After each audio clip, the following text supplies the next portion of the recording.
Selamat pagi, perkenalkan saya Mira Adiana. Kali ini saya akan mempresentasikan salah satu tugas UAS mata kuliah Akuntansi Keuangan Lanjutan Universitas Siber Asia.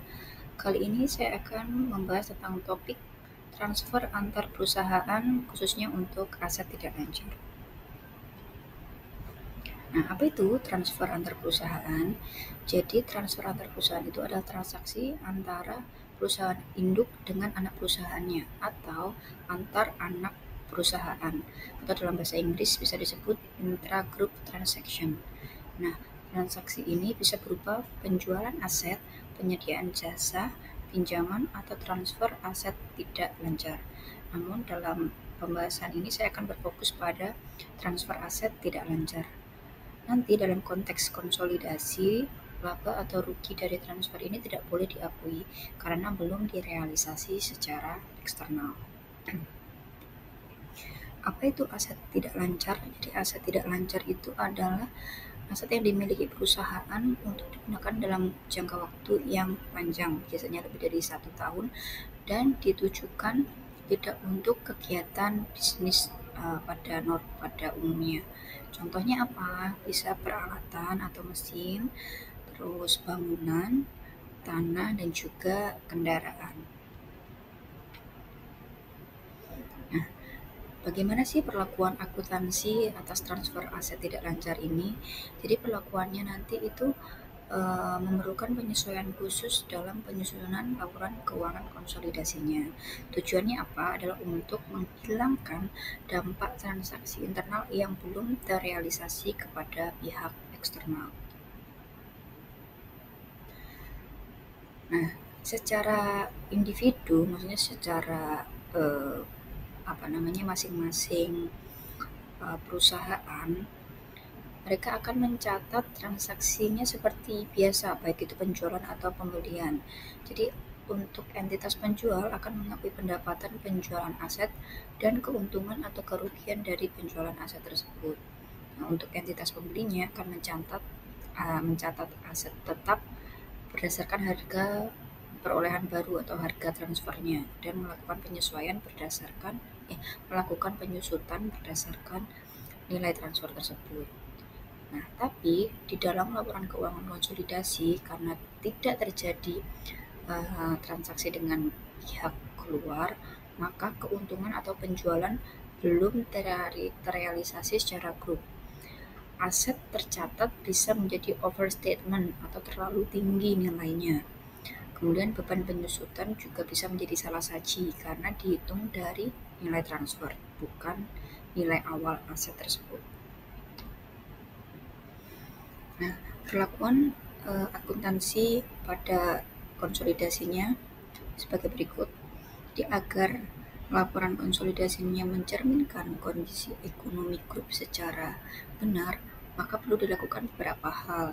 Yang pertama itu jika ada keuntungan dari penjualan aset, itu harus dieliminasi dari laba konsolidasi.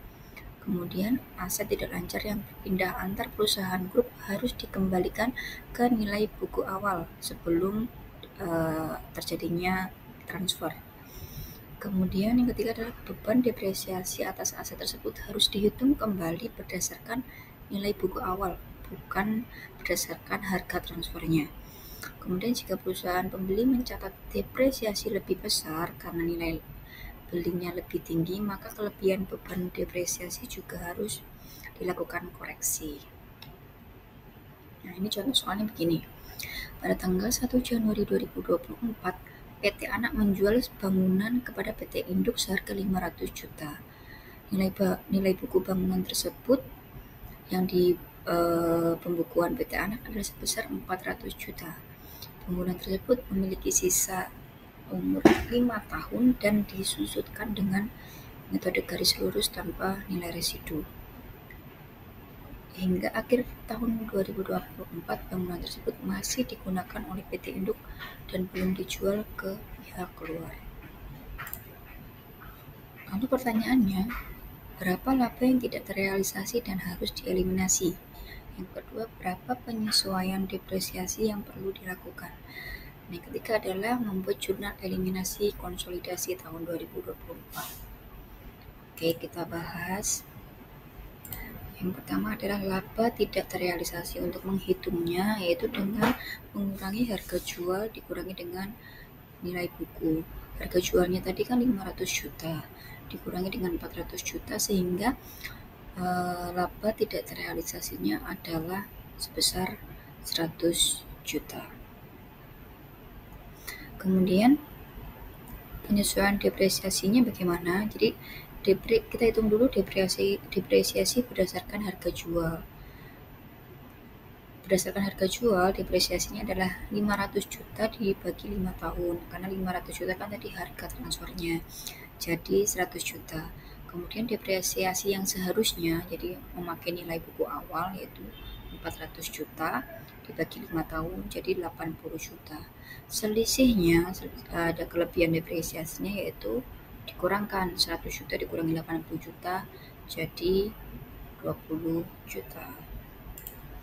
Lalu bagaimana untuk penjurnalannya? Jadi untuk jurnal eliminasi konsolidasinya adalah sebagai berikut. Laba ditahan sebesar 100 juta dari hasil selisih nilai transfer dan nilai buku tadi, itu ada di debit, dan aset tetap sebesar 100 juta ada di kredit. Nah, kemudian untuk yang beban depresiasi di konsolidasinya yaitu selisihnya tadi 20 juta di debit dan akumulasi depresiasi sebesar 20 juta di kredit.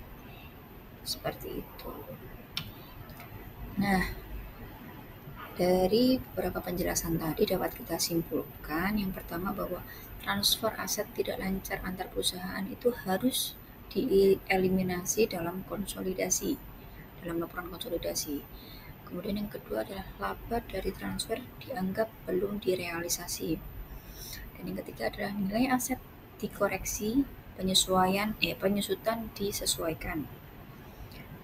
Tujuannya apa? Adalah agar laporan konsolidasi mencerminkan realitas ekonomi seolah grup adalah satu entitas tunggal. Baik, demikian tadi presentasi yang dapat saya sampaikan. Kurang lebihnya saya mohon maaf. Selamat pagi.